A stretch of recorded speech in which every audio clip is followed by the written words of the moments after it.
But we'd put a budget together to run Ducatis for 2009, and just to get the engines and parts, because we were going to keep the same bike, wheels, tyres, everything else. But just the engines and the parts was going to be around the 600 grand mark. So total, I think we were looking, well, it was certainly less than £1 million. It was going to be about 850, 900, something like that. And even that was a struggle, but Darryl liked all the time he was doing it. He sort of committed to it, and let's do it. But at the same time, or around that time, Nigel Bosworth gave me a call and said, would we be interested in running Yamahas? We hadn't thought about that, because we thought, well, sticking with the same bikes, you know, it can't be that much more different, or that much different going somewhere else. But we thought, well, we'll have a look at it. So I met Boz at Knock Hill. So we'd spoken on the phone a few times, met him at Knock Hill in 2008. And he, funny enough, I've written down here, he'd made a brilliant politician, old Boz, because he convinced me that PPE wouldn't be a problem and Yamaha would do whatever it takes to win the championship. But the only thing he couldn't do at the time was, or not convince me, he couldn't tell me the cost. But he did tell me that it would be less than running Ducatis. So you sort of think to yourself, well, I can't see it, because Japanese stuff is not cheap. But anyway, we carried on with the process. Ducati were then pushing us, sort of September, I think it might have been, pushing us to put an order in for the engines and parts for 2009. We were stalling, obviously, because we wanted to get closer to at least being able to weigh up the two options, the Yamaha, Ducati. But it got to a point, and of course,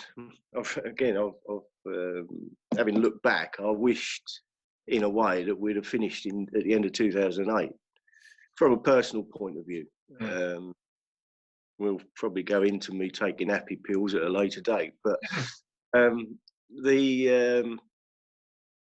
what we didn't know, we eventually, cut a long story short, we eventually had to say to Ducati, look, thanks very much for all you've done over the years, and but we're going to move to Yamaha. So we made a commitment. We couldn't stop. I was going to say, or should have said, we couldn't stop because we had a contract with Airwaves, and we had a contract with Leon Camier. Leon obviously was really excited about racing Ducatis in 2009, so it was a bit of a shock when I told him he wouldn't be. But the thing was that Andy Smith actually used to say, and I'll never forget it, but he always used to say, we under-promise and over-deliver. And I thought, what a fantastic saying. So the gut feeling with Darryl and myself was, we'll go with Yamaha. Then Yamaha needed us to put an order in for special parts. And I said to Boz, look, Boz, we can't put an order in until we know what the cost is. And he said, well, surely you'll need whatever you need, regardless of the cost. And I said, well, yes and no. We do need it, but whether we can afford it or not is a different thing. So anyway, we had to put the order in without knowing the cost. That would have been around the same sort of time, October, November time. Yeah. And so we did. They gave us a list of what needed replacing when, and from that we built our list and sent it off to Boz and Andy, and they sent it to Yamaha Japan. And so the ball was rolling. of course, at the background, although it was priority for certainly James Ellison and Leon Camier, was when we were going testing. So I'd got Mandy and myself had arranged a load of tests, winter tests, obviously because we needed the team to get used to the new product as well. So it was all quite important that was done, but that was in the background. So Leon and James are ringing me pretty much every day. When are we going testing? When are we going testing? I'd emailed them the schedule and said, these are the dates. You know, we had, I don't know, 15 days, I think, before the first round. And we're chasing and chasing and chasing these parts, and they're not coming and not coming and not coming. 2 weeks, David, before Brands, the parts were still not with us.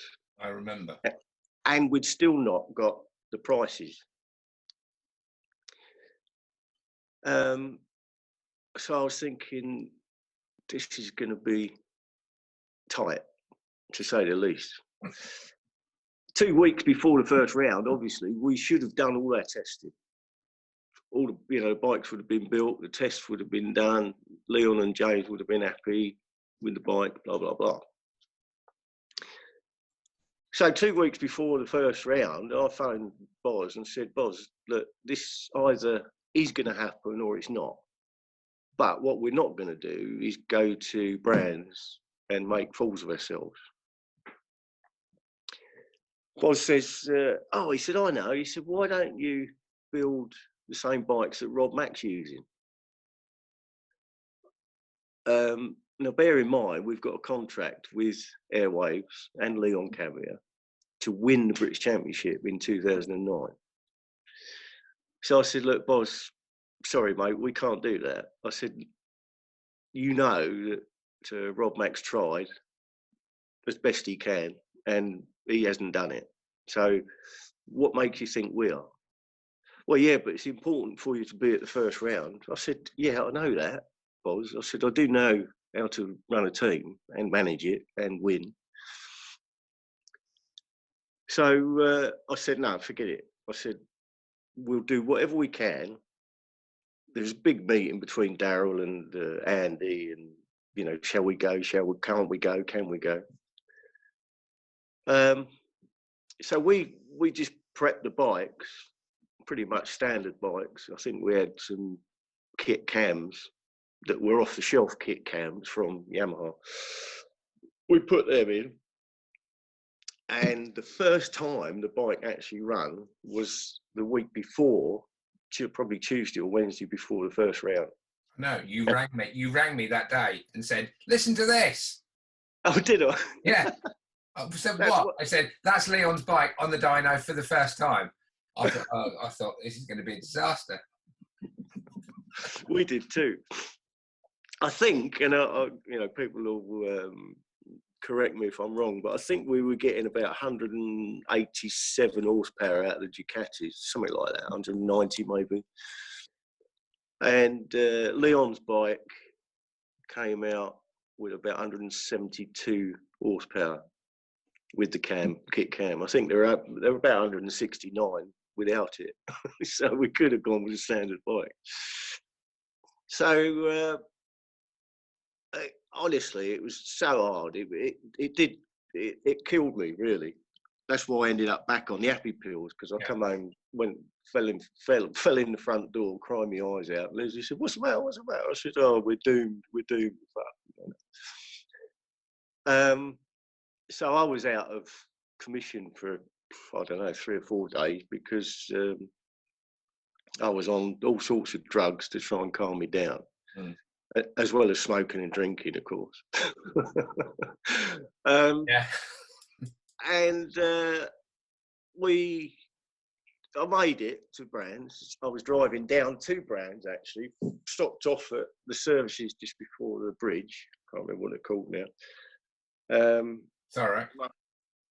Thurrock, yeah. And I rang Andy and I said, "Look, Andy," I said, this is not right. You know, the whole thing is wrong.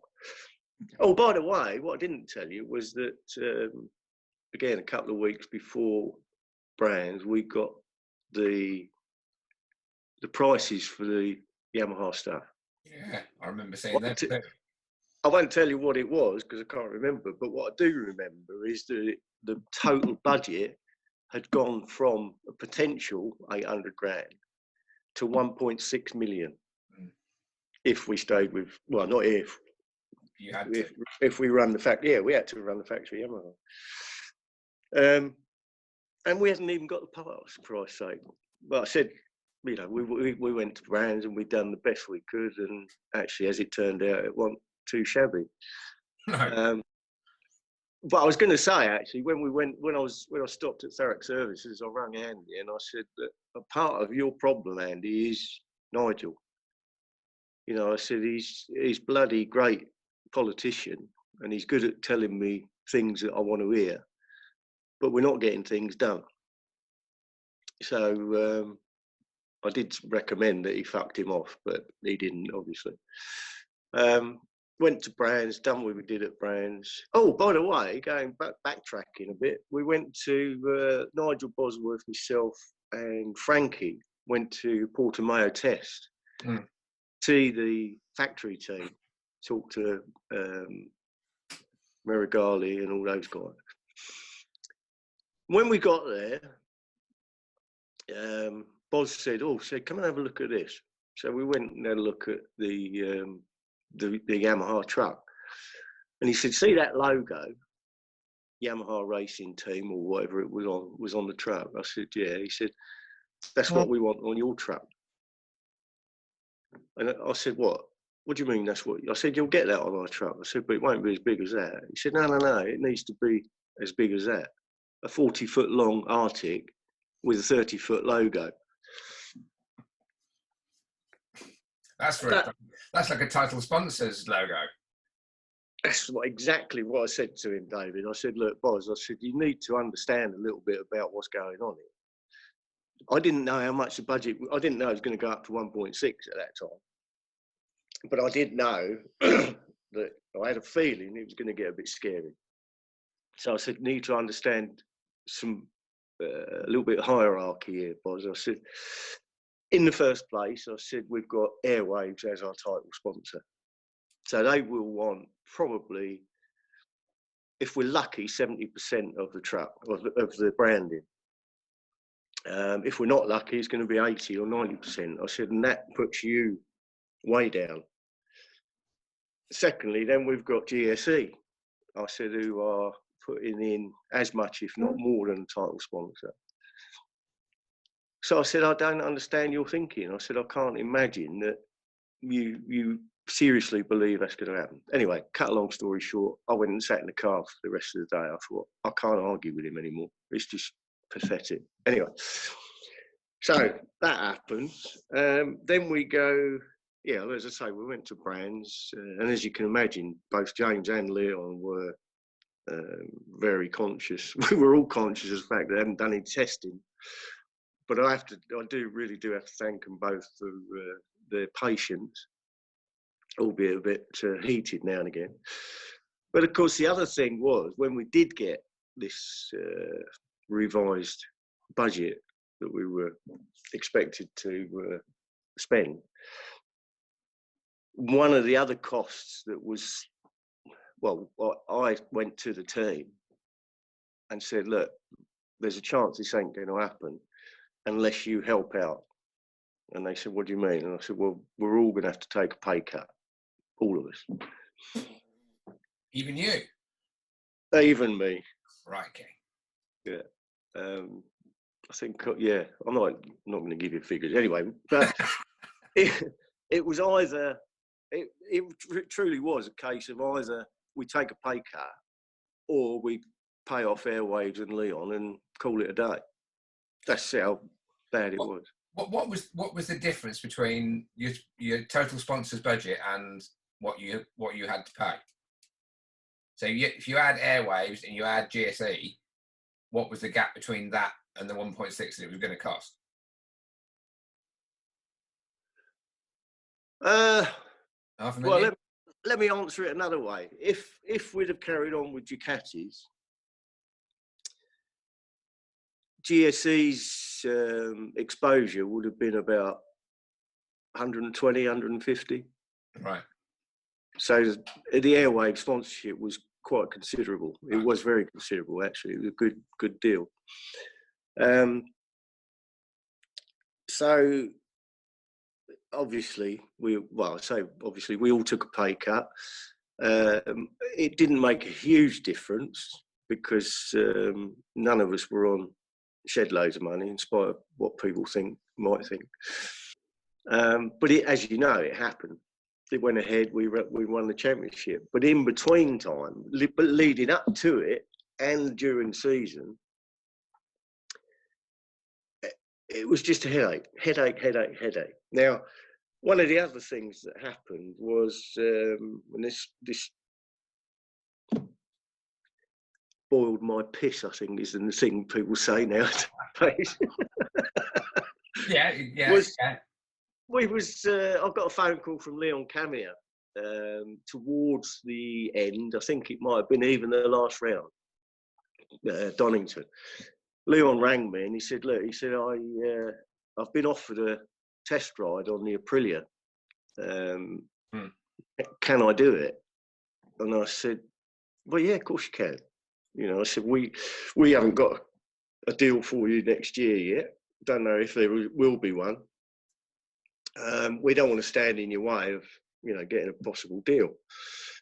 So I said, "Just don't fall off," because I said, then, you know, we're going to end up losing the championship over you crashing, training on motocross bikes. Remember my bugbear about that? Oh, yeah. But hadn't you won the championship by then? I thought hadn't you won it by Cadwell? Yeah. And that famous flags incident. Yeah. Yeah. No, we might have done. I can't remember, David. Yeah. But what really wound me up was that Leon then was with his mate Andy, was on his way driving down to Italy to test the Aprilia. Yeah. With a view to a potential deal in 2010. Apparently Nigel got to find out about it. How, I don't know. But he then phones Leon directly as Leon's driving down to Italy and says, "Leon, you can't ride that Aprilia." He said, "You're contracted to Yamaha, and if you ride that Aprilia, you'll never ride a Yamaha again." So then I get a call from Leon. Leon says, "What's going on?" He says, "Boz says I've got a contract with Yamaha and I can't ride any other bike." And I said, load of rubbish, mate." I said, "You take that, ride that bike, enjoy it, come back, and then do the business when you get back. Ignore Boz." So then I caught up with Boz at Donington. I said, "Boz, need a meeting." So he came in the hospitality, and I don't know if he took it this way or not, but effectively I ripped him a new arsehole. I said, "You've got no right to speak to Leon the way you did." I said, "There is no contract between Leon and Yamaha. Leon is contracted to GSE. We pay his wages. We say what he does and what he doesn't do." I said, "So from today, I don't want you anywhere near the hospitality. I don't want you anywhere near my garage." I said, "As far as I'm concerned, you are history. Get out." I recorded it, all this, by the way. So he goes out, all right, and I never saw him again. Apart from then, the ceremony at the end of the race, when we won the championship, Boz said to me, come up to me in the pit lane and said, "Can I go up and get the manufacturer's award?" I said, "Are you serious, Boz?" I said, "First of all," I said, "there ain't no manufacturer's award." I said, "It's a team award." I said, "And I don't think you've helped do this, really, do you?" But honestly, I was so gobsmacked, I think I let him go and get it. Well, somebody did, because I couldn't. I just could not. I couldn't bring myself to go and get it for some reason.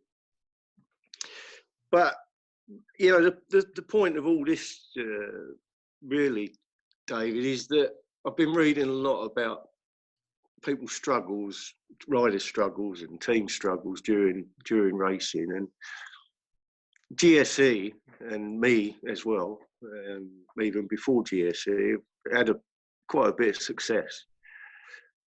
And I suppose what it's done is made me less patient towards people that don't know that they don't know. And I really wanted to sort of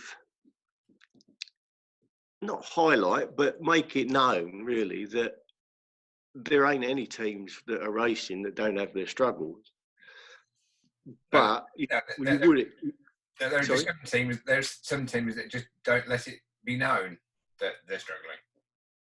Yeah, well, like we didn't, apart from I think you and me, because we had that sort of relationship. Yeah. But it was tough. It was really tough. It was tough, obviously, for Darryl as well, and then the whole team, and that's one of the things that also sort of made me appreciate the people that worked with me, was when I said to them, you know, will you take a pay cut?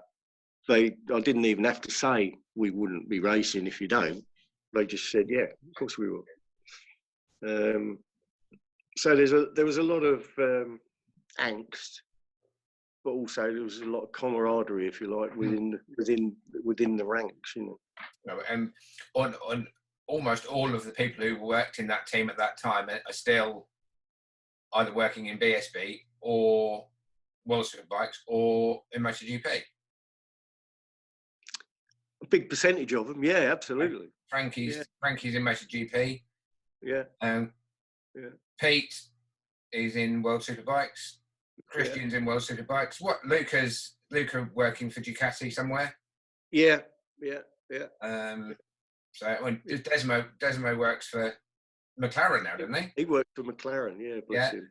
So they were all good people. All good, yeah, absolutely. Apart from that Dansowitz guy, Peter. Dodgy. But yeah, it was happy days, a lot of happy days, but it was also. I don't suppose, to be honest, any industry can carry on as looking good on the outside for Coke-No Knickers, I suppose, and not have problems. But I suppose during the time that we were racing, as you know, we even had problems with the organisers because, you know, there was trying to make it a level playing field. But of course, difficult to make a level playing field when we've got the best team on the planet anyway. At that point, you got the best team, the best bike, and the best rider. So trying to put weight in, you know, yeah. We had to fight it. We couldn't just say, yeah, all right, we'll take it. No, of course. That wouldn't be right, would it? Of course. We all had horrid phone calls from the organisers at that point. What you can and can't say, and yeah, but in terms of the, you know, it cost you 1.6 million to do that season. You know, you've done a couple of seasons in World Superbikes. What was the cost comparable? 1.2, I think, David, from memory. So it was less. It was more expensive in 2009 BSB than it was to do World Superbike. Yeah. And was that kind of financial commitment that caused Darryl just to say, oh, I can't do this anymore, or was it the angst? Was it the stress? What caused GSE Racing to go, we can't do this anymore? Well, if you remember what I said earlier, David, there was a possibility of us finishing at the end of 2008. Not, you know, obviously, because we've got the contracts and so on, we had to carry on.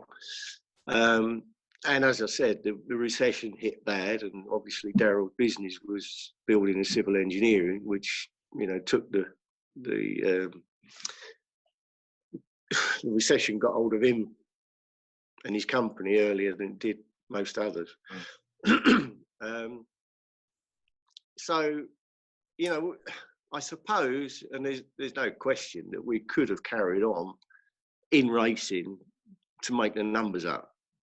You know, we could have cut the budget perhaps to, I don't know, what it is nowadays, maybe, you know, 500,000. But if you remember back in those days, if we'd have cut it back to 500,000, there's no way we'd have been fighting for a championship. No way you would have been beating Honda, is there, Cole? Exactly. You know, what do you do? What, you know, if you've got a team, I knew that if you're going to win a championship, you've got to spend the same, or at least the same, if not more, than your competitor. Yeah.